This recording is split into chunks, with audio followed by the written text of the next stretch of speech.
Leo Washington was 8 years old, and his world was sketched in shades of gray on cheap, flimsy paper. He carried his universe in a worn-out backpack, inside a sketchbook with a bent spiral spine.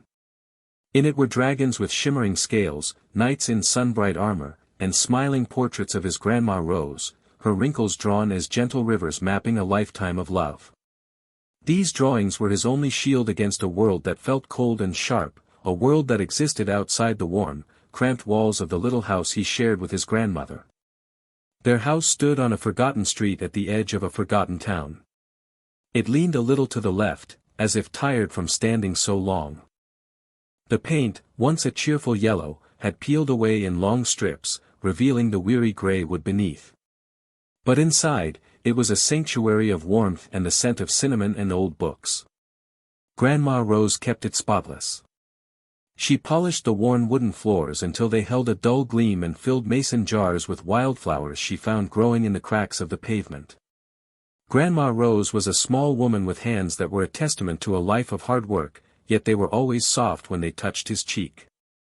Her pension was a pittance, a cruel joke that arrived in the mail once a month and was gone in a week, spent on rent, electricity, and the simple food that kept them going.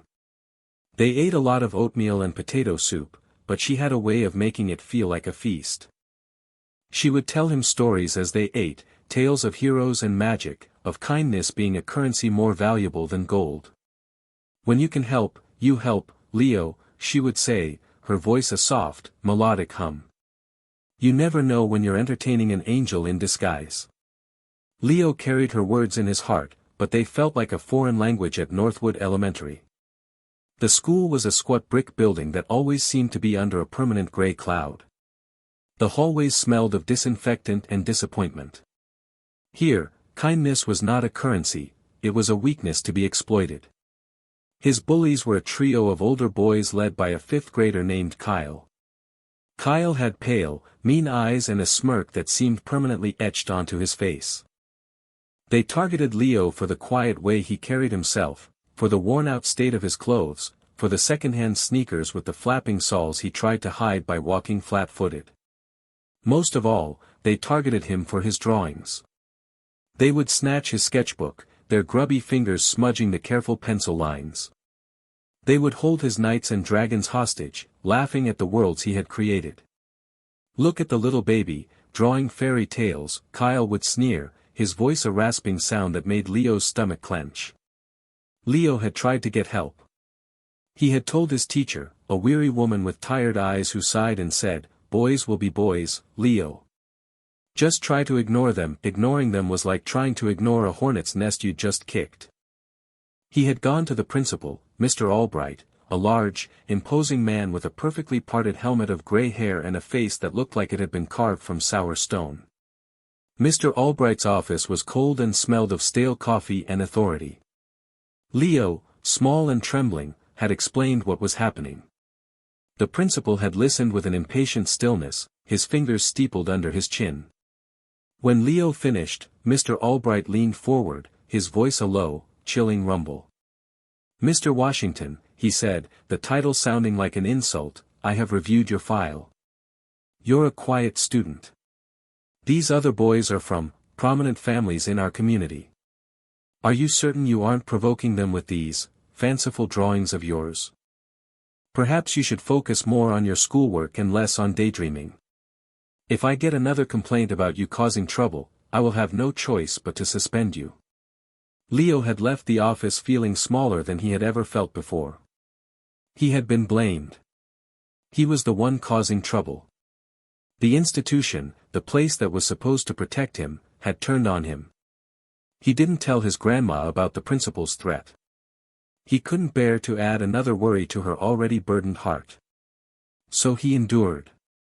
He learned to make himself smaller, to move through the hallways like a ghost, to draw only in the safety of his own room. But the silence only seemed to embolden them. It happened on a Tuesday. The air had a sharp, biting chill that promised an early winter. After school, Kyle and his two shadows cornered Leo behind the gymnasium. There was nowhere to run. The brick wall was at his back, cold and unyielding. "Give us the book, Washington," Kyle demanded, holding out a hand. Leo clutched his backpack to his chest. It contained a new drawing, his best yet. It was a picture of Grandma Rose sitting on a throne made of sunflowers, a crown of stars on her head. It was going to be her birthday present. No, he whispered, the word barely a puff of air. That one word was all the excuse they needed. They descended on him like a pack of hyenas. One boy grabbed his arms while the other ripped the backpack from his grasp. Kyle unzipped it and pulled out the sketchbook. He flipped through the pages with theatrical disdain. A queen. Your grandma lives in a dump, he spat. Then, with deliberate, agonizing slowness, he began to tear the pages out. One by one. The dragon. The knight. The portrait of his grandma.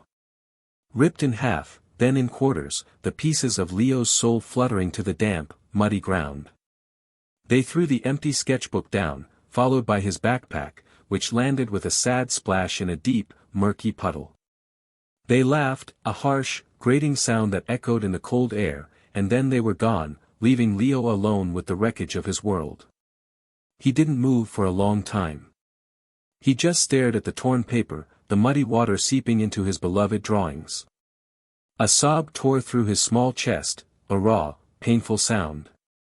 He knelt, his knees sinking into the cold mud, and tried to gather the pieces, but they were ruined. Smeared with dirt, soaked and fragile. It was all gone.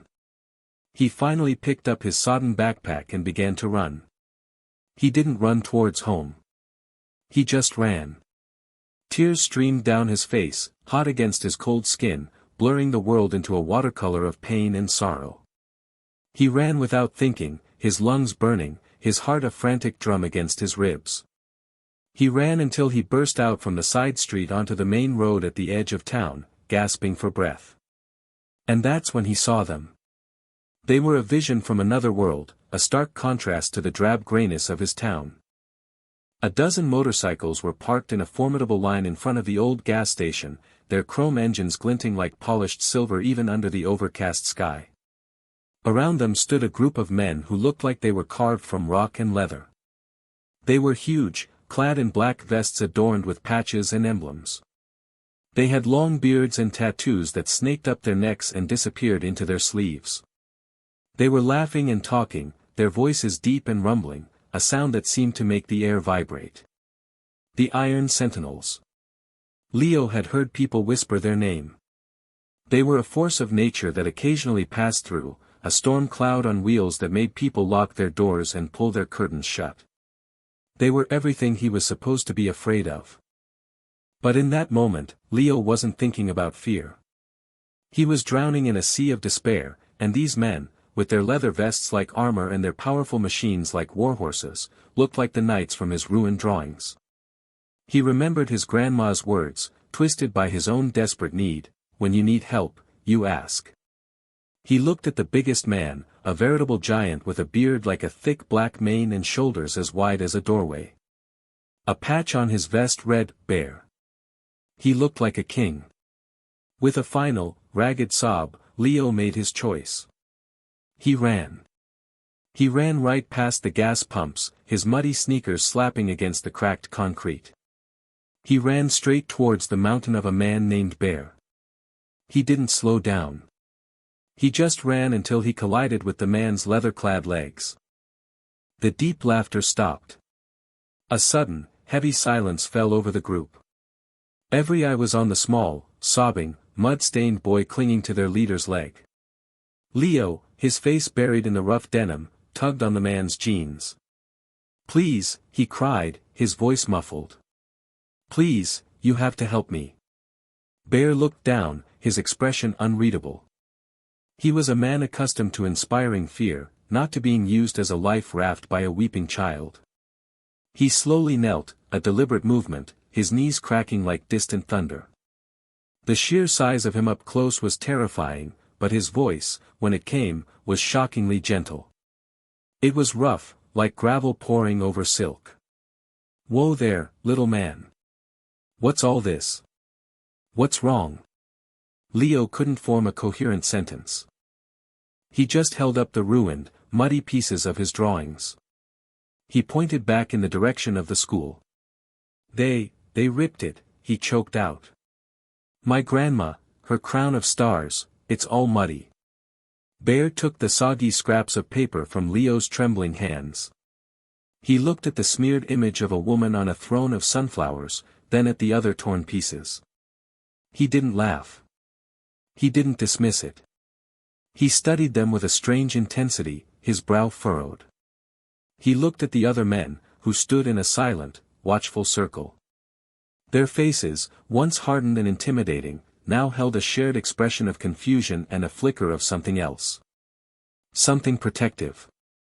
Bear pulled a clean, folded handkerchief from his pocket and gently wiped the mud and tears from Leo's face.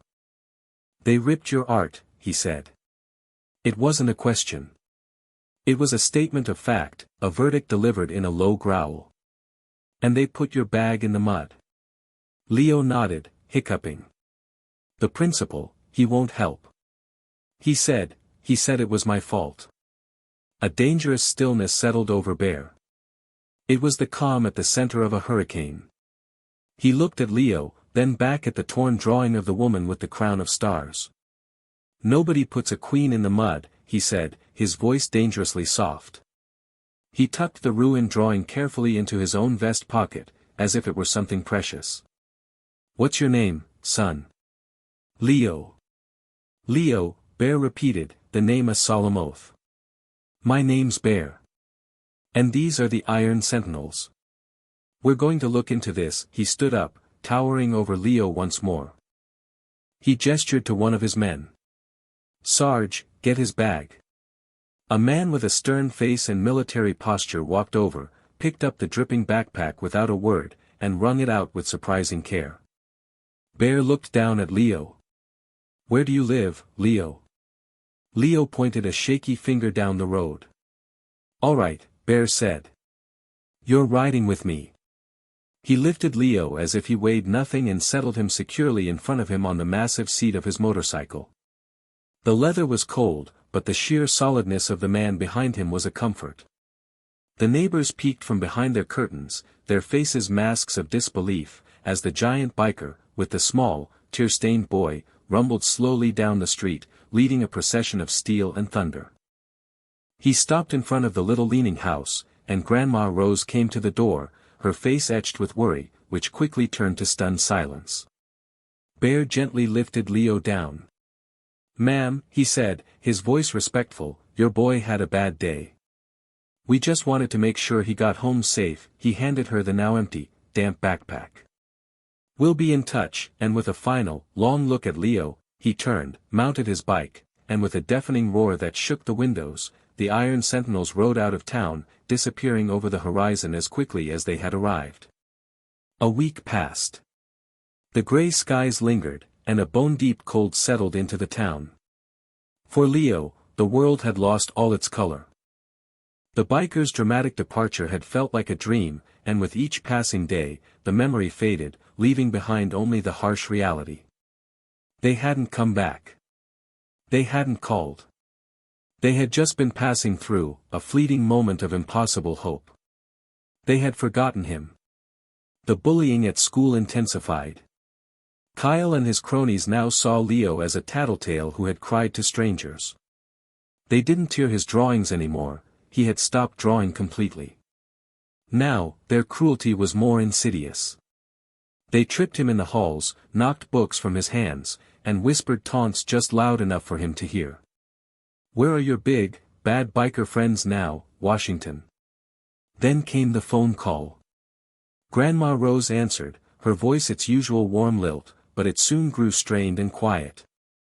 Leo sat at the kitchen table, pushing a cold piece of toast around his plate, listening. He could hear the tinny, angry buzz of Mr. Albright's voice through the receiver. When his grandma finally hung up, she looked older, more fragile than he'd ever seen her. That was your principal, she said, her voice trembling slightly. He said you're being a disruptive influence. He said if there's any more trouble, you'll be expelled. The words landed like stones in Leo's stomach. It was just as the principal had threatened. He had made things worse for his grandma. He had brought this trouble to their door. The last flickering ember of hope inside him was extinguished. He pushed his plate away, the toast uneaten. "I'm sorry, Grandma," he whispered, and retreated to his room. He lay on his bed, staring at the ceiling, feeling the weight of the silence, the weight of the world, pressing down on him. The knights and dragons were gone. There was no magic. There was only the cold, gray reality of a world that didn't care. Another week crawled by. It was a Tuesday morning, exactly 2 weeks since he had run into the bikers. The air in Mrs. Davison's third-grade classroom was stuffy and thick with the drone of a history lesson.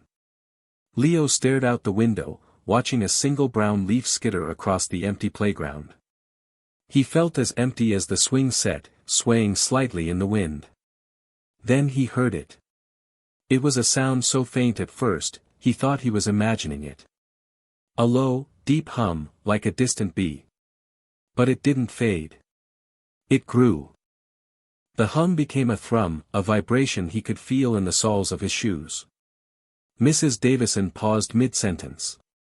Heads lifted from desks. The thrum grew into a rumble, a deep-chested growl that seemed to be coming from the earth itself. The windows began to rattle in their frames. The rumble swelled into a roar, a tidal wave of sound that drowned out every other noise.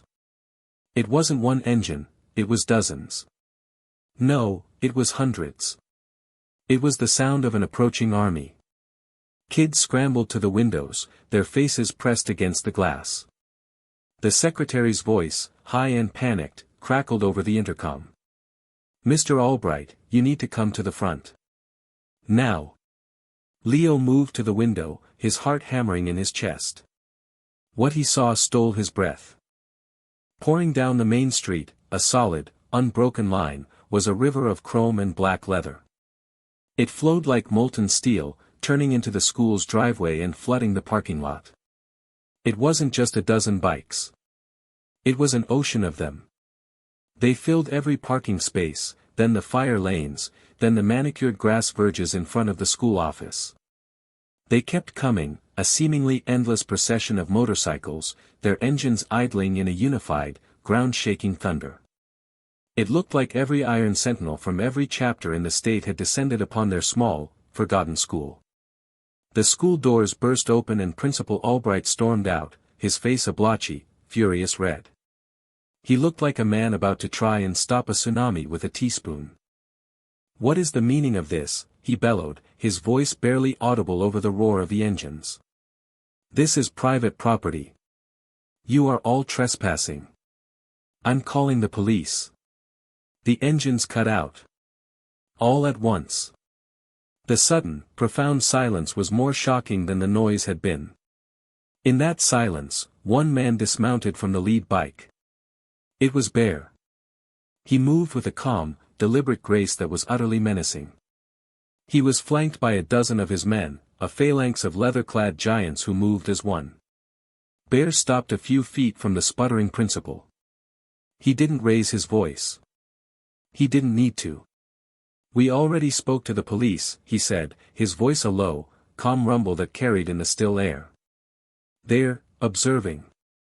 From a distance, he held up a hand, and another biker stepped forward, placing a brand new, expensive-looking sketchbook and a professional set of drawing pencils into his palm. Bear looked past Albright, his eyes scanning the windows of the school until they found the third-grade classroom. Until they found Leo. He held up the sketchbook in silent acknowledgement. A promise kept. Then he turned his gaze back to the principal, and his expression was as hard and cold as granite. "We're here about Leo Washington," Bear said, his voice dropping even lower. "You remember Leo? Small boy, big heart. You have something that belongs to him. It's not in his bag. It's not in his desk. You have his dignity. You have his sense of safety. And we're here to collect." Mr. Albright puffed out his chest, trying to reclaim some shred of his authority. "I have no idea what you're talking about. The boy is a troublemaker. Now, I demand that you We did our homework, Albright. Bear cut him off, the use of his last name a deliberate stripping of his title. We're a veterans club, you see. We know how to do reconnaissance. He nodded to another man, this one older, with silver in his beard and sharp, intelligent eyes. The man wore a leather vest like the others, but underneath was a crisp, collared shirt.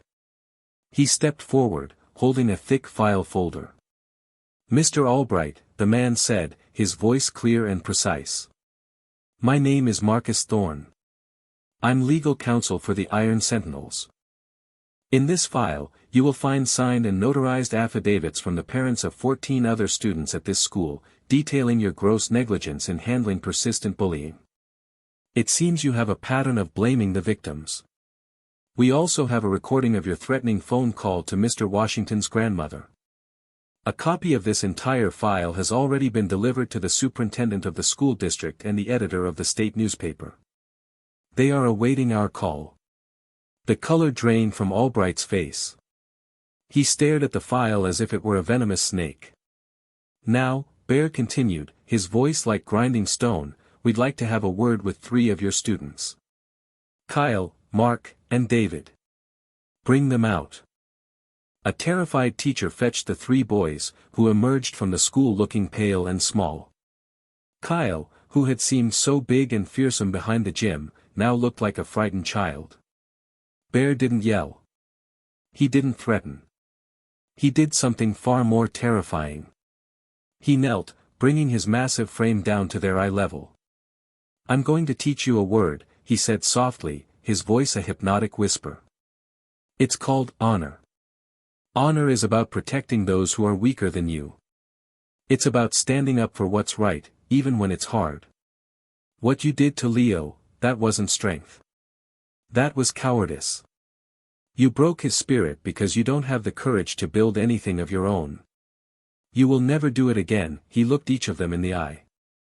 Now, you are going to apologize. Not to me. To him. He stood and turned. Another biker was leading Leo out of the school. He walked beside the boy, a hand gently on his shoulder, guiding him through the crowd of leather-clad men who parted for him like the Red Sea.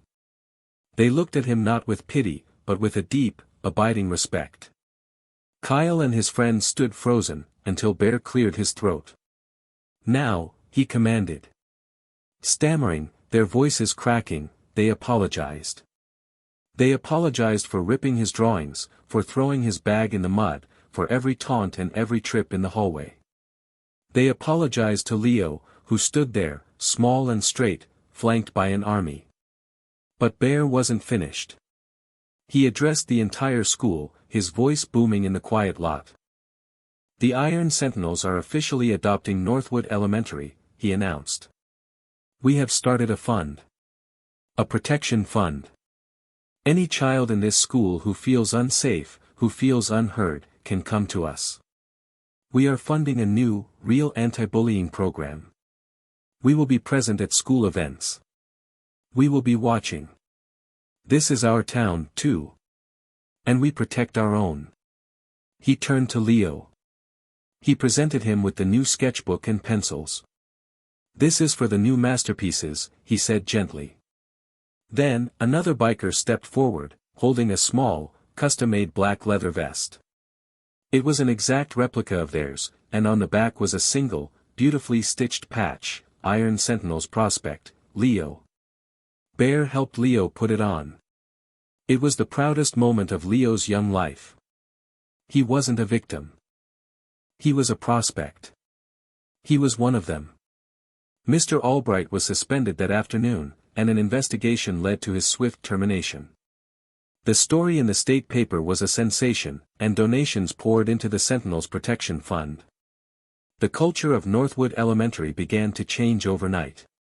The bullies fell silent, and for the first time, kids who were afraid started to speak up, knowing that an army of leather-clad angels was listening. As the school day resumed, the bikers didn't just leave. They formed 2 perfect lines, creating a corridor of chrome and steel from the school doors to the sidewalk. An honor guard.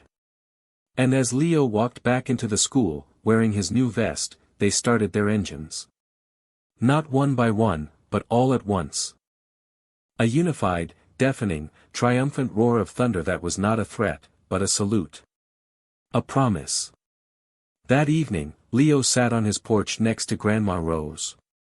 The cold air didn't bother him. He was wearing his vest over his sweater. In his new sketchbook, on the first, pristine page, he was drawing. It was a picture of a great, kind bear, with a crown of stars above his head. His world was no longer gray. It was filled with the brilliant, shimmering color of chrome, the deep, rich black of leather, and the bright, warm light of a promise kept. He was safe. He was seen. He was protected. All because, in his darkest moment, a little boy, armed with nothing but a broken heart, had been brave enough to run towards the thunder and ask for help. And the thunder had answered.